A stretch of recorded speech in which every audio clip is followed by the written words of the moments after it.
d4, Smabbis.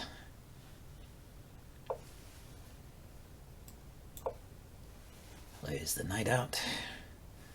What's he going for? Oh, the Budapest gambit.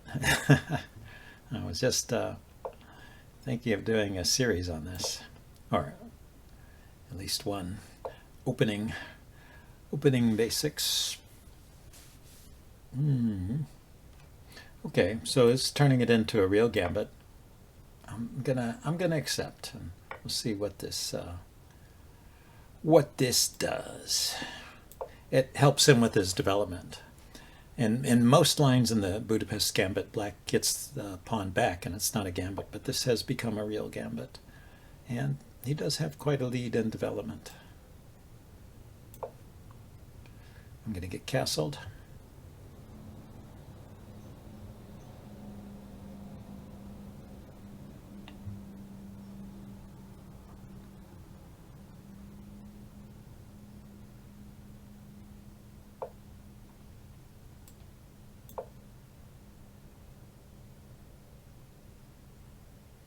I thought that check might be a bit awkward. I can't block with the bishop because that would leave this bishop hanging. So I could block with the knight or move my king. So he goes there.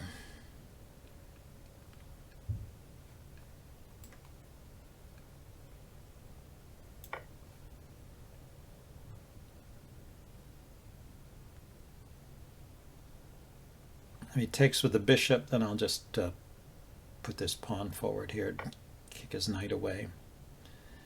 And if he takes with the knight, then he's not threatening to take here. So anyway, let's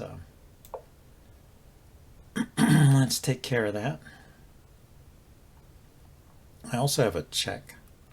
I can move this knight with check.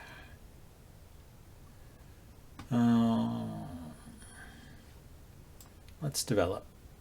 He might take here and give me doubled pawns, but I think it's more important to get my pieces out here. So I need to defend the knight so that I can defend the pawn without losing my knight, huh?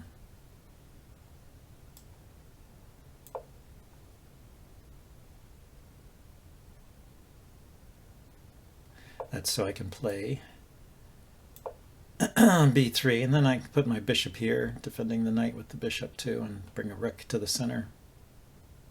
I think it's okay.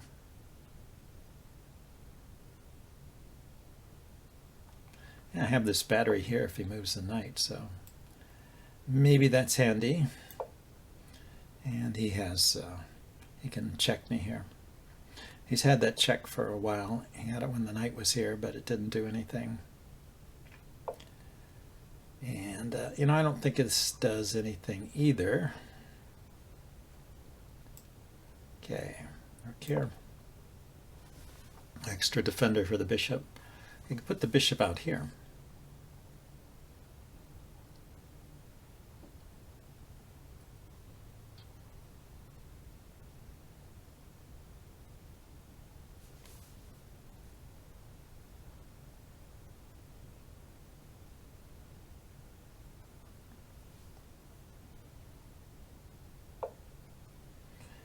Yeah, I think I will. It feels like I'm a little bit congested here, so let's trade off the bishop.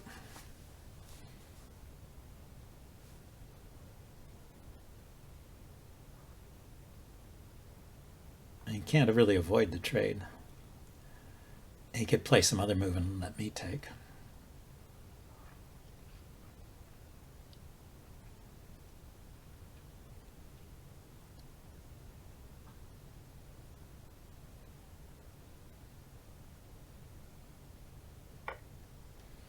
Okay, decided to throw in a rook exchange.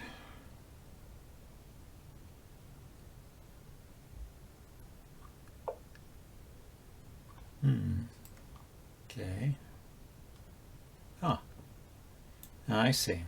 If I take and he takes back and then I take the bishop, there's potentially a back rank problem. So let's just take here and keep control of the back rank.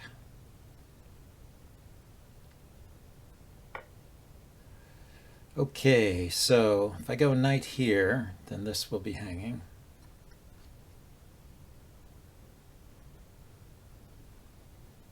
Pawn here, the bishop goes back.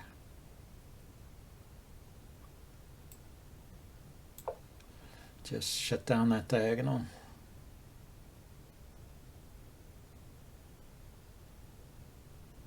If he takes the knight, I can take back with the bishop. I could also exchange rooks first and then take back, because taking the rook is with check. Or he can retreat the bishop.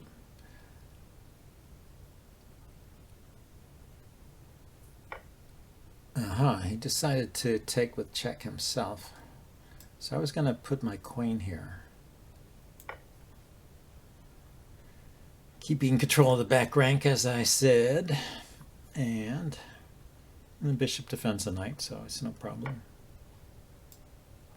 Okay, so we got a bishop versus knight endgame with a queen. Queen and bishop versus queen and knight. And I have an extra pawn. This would be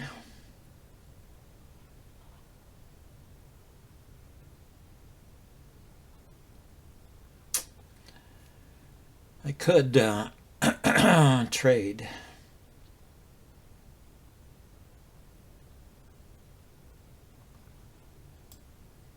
But I don't really want to trade the bishop for the knight. Let's go here. Let's see if I can penetrate his camp with my bishop and queen.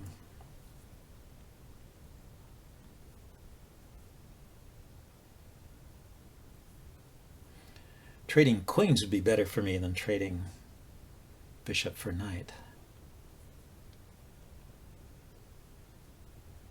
Yeah, trading bishop for knight might lead to kind of an iffy situation. I would have to always be wary of my queen safety. Yeah, I can, but trading queens I think is good. I take, he takes. I put my bishop there. His knight is actually defending the pawn I want to take.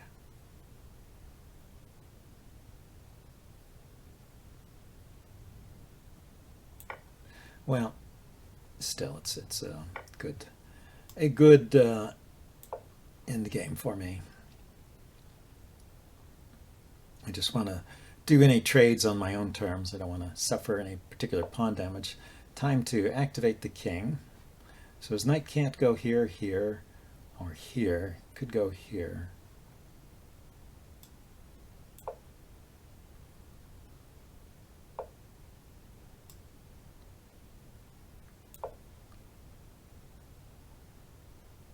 So when the knight moves, I can go after these pawns, but it looks like he has got the idea of defending with the king over here. Yeah, but then I can push these pawns on this side of the board.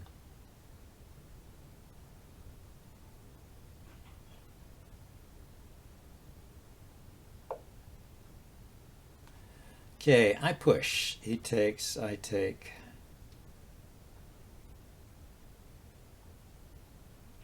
He takes, I take, and I have a passed pawn. That's worth doing, I think.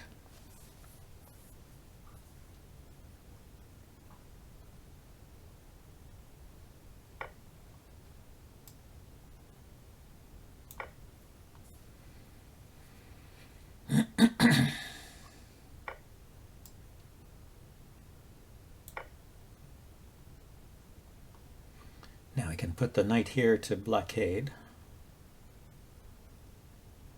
I can walk up with my king. There's a check here, not a problem. Check here, if my king steps here is a problem.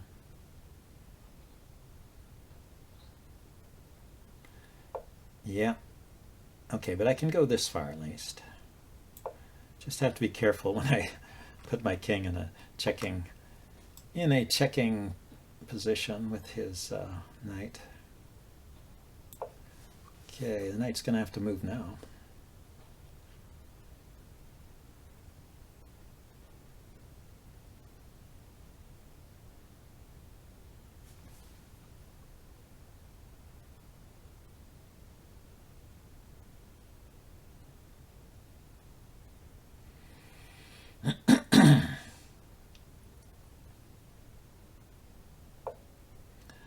Yep. So step here with the king. Or push the pawn first. Don't try stepping with the king first. But then he'll push that pawn.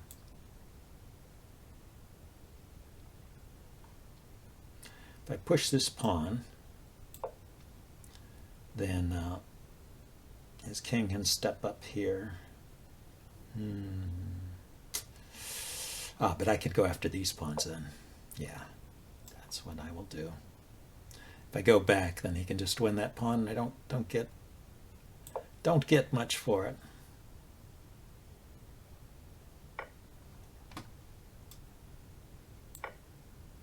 And yeah, watch out for this check, but that spot is defended at the moment.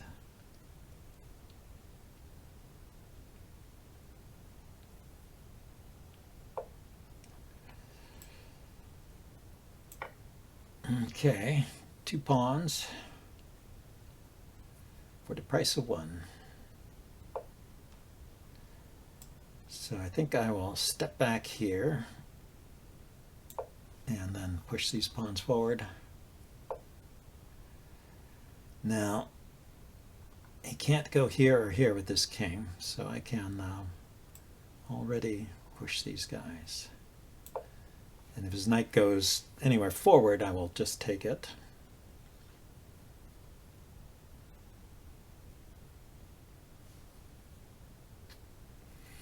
He is putting up a struggle,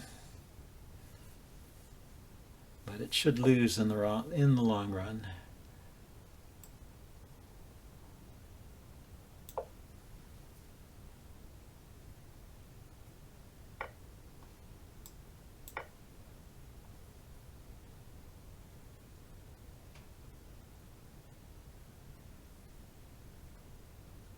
I can also take this pawn. Yeah, he just ran out of time. But yeah, it's a winning end game. Okay, good game. Let's see if we can get another one. Maybe play a rapid game this time.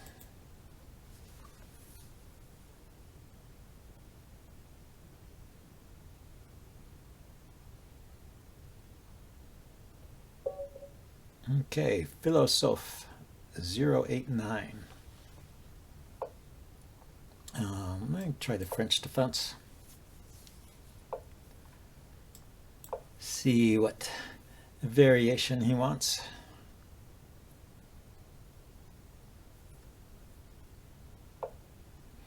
Plays the advanced variation. Okay.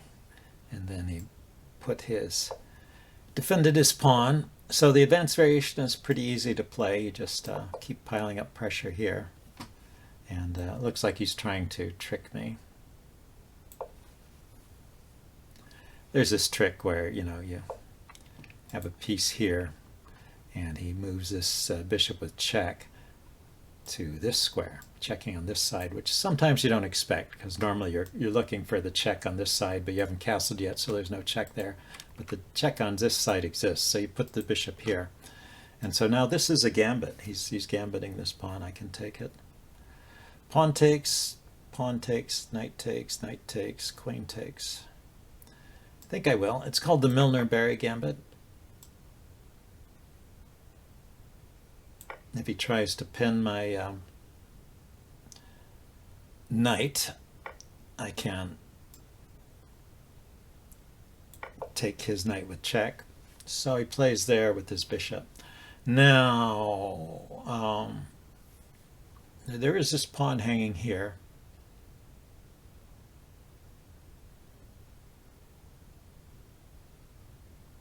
And this pawn hanging here.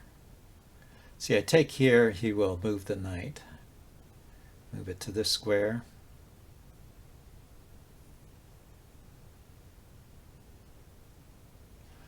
And develop my bishop after that?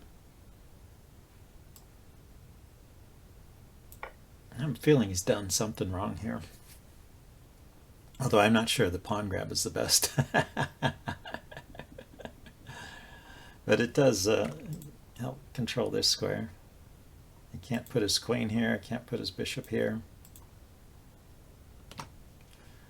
And I'm threatening to take his rook, so he's got to move the knight.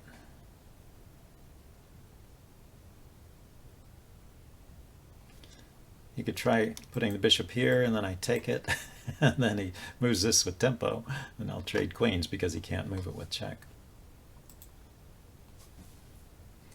It was funny how fast he was moving, especially considering this was a rapid game, a long time control game compared to Blitz, and he just played all those moves instantly.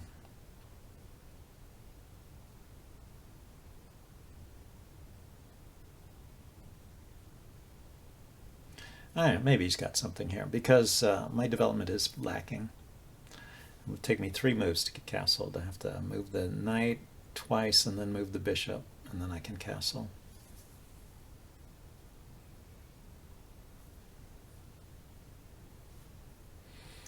Or maybe I should move the bishop first. If I can find a spot to put the bishop in, like bishop here would be good.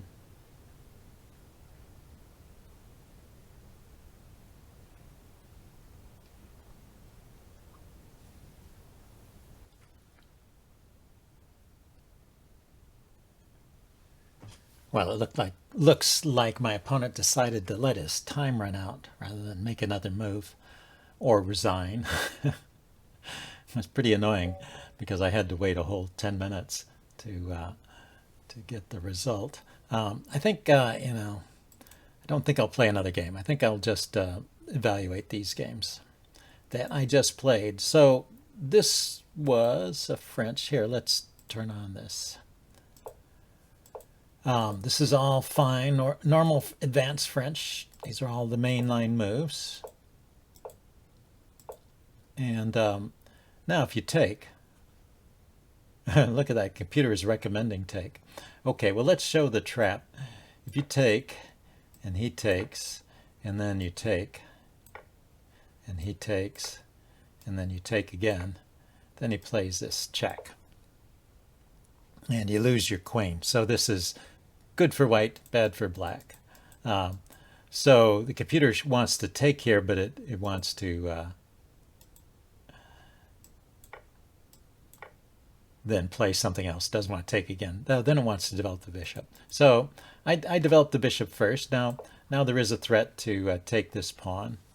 And he castled. And you can see that this isn't like you're a pawn up. You can win a pawn here, but white gets some counterplay. So that's the Milner-Barry gambit. So at this point, it's safe to take the pawn. You can play other moves with white besides castling. You can drop the bishop back, for example. If you put the bishop here, the queen defends. Let's see. What is it recommending? It recommends taking. It also recommends castling. It recommends a3. That's interesting. But anyway, yeah, there's no need to. Anyway, you don't have to worry about losing this pawn if you want to play this gambit. It's okay. But taking, I guess, is a way to make sure you don't lose a pawn. But anyway, he castled, and you can see actually castling is one of the recommended moves here. So this is the Milner-Barry gambit. Then you take. And then what did he play here? He played c takes, okay. And then I took it. And then he took it. He didn't have to take here. He could have played knight bd2 and let me take his knight, or a bishop c5 it looks like I should play.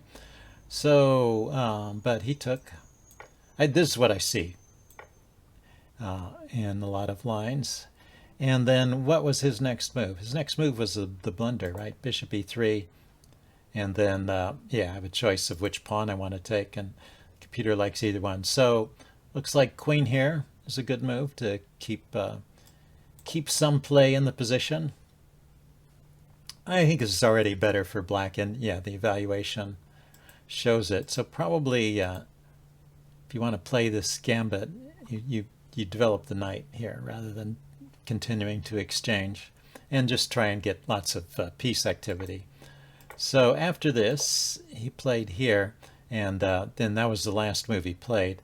I took this pawn. You can see actually the computer is switching back and forth. It wants to take e5, and it wanted to take b2 at one time, but it also likes taking e5. Yeah, it likes taking e5 better. Yeah, there's sometimes tricks when the queen takes here, the bishop here skewering. It's not happening in this situation. It would take some setup, like with a pawn here or a queen here to set that up. But anyway, the move I played was good enough. And what does he need to do? Yeah, he needs to play knight d2, after which then I could take the pawn. And anyway, just a good position for white in spite of the lack of development here. So rather than face a game like that, he decided to resign. Let's see, if we go back, since I don't feel like playing another game, and we will have lots of time in this video. Let's see, the previous game was this Budapest gambit. Was there something of interest here? This is pretty normal. This is yeah, let's look at this. Go to the analysis board, turn the evaluator on, because I don't, let's back up one move. Normally, yeah, this is what I expect to see. Bishop here, and then I play the pawn here, and that is slightly better for white. But the move he played is just good for white. But it says I shouldn't take, it says I should develop. So when I take, it's down to a +1. Well, still better for white. So what is the best move here? The best move here is bishop here.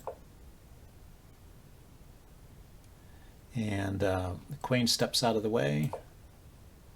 And then you take. Then he takes. And you play e3. Okay, looks good. So let's go back to the game. In the game, yeah, we exchanged. I took the Budapest gambit pawn, I pulled my knight out, and then he played there, and I took right away. That was the game. Took back, and yeah, I'm just better through here. As long as you don't do anything reckless, you're okay. Didn't like castling. Didn't like the bishop move. Wanted bishop e2. Well, bishop e2 makes some sense, threatening that knight. And then by the time I castle, it's almost even. Still, white's still a little better. And then here, yeah, exchange. So that this exchange is not doing much for black, it looks like. Black should put a rook here. Okay. And now, yeah, playing f5. It wants me to do that right away. I play that much later in the game. I kick the knight first. He could put his knight here.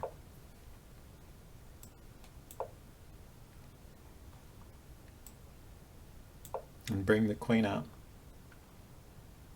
Yeah, I mean, it's interesting because I can't put my queen here or here. The knight covers it, and the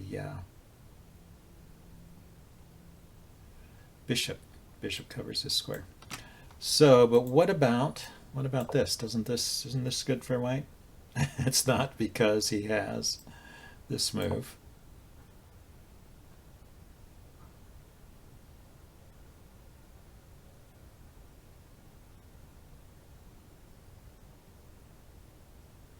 And what if I take the bishop? He sacrifices here. Put the bishop here to defend. Then he brings the rook out.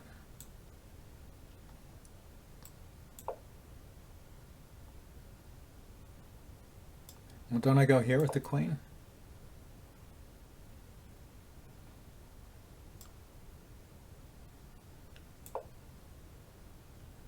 -6. Oh, because now he's threatening mate. So I do this. And he goes here, and how do I defend this? Queen f3. And he takes the rook. And then I block with the knight. And my bishop is defended. He can take here. Wow, that is complicated. So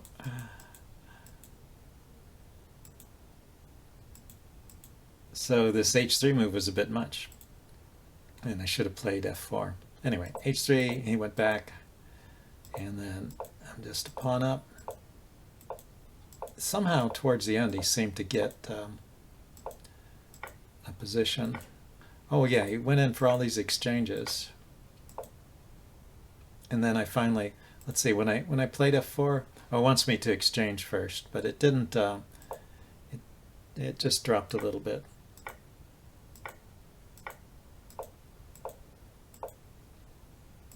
Yeah, agrees with the queen trade. And now this is just a winning endgame, and I just have to be careful. So it looks like, except for that one h3 move, I played a good game. And yeah, my advantage is gradually increasing. Don't always find the best move, but it's good enough. Just going through to see if there's any chance he had. Yeah, it likes that, letting him have this pawn and taking these pawns. I keep my advantage through that. And then I slowly work my way forward with these pawns, and then, yeah, he ran out of time here, or he resigned here. That's what happened. It was the other opponent that ran out of time. So it's reasonable to resign here. This is just a winning endgame with two connected passed pawns and a bishop versus a knight. So anyway, hope you guys enjoyed that, and I'll see you next time. Bye now.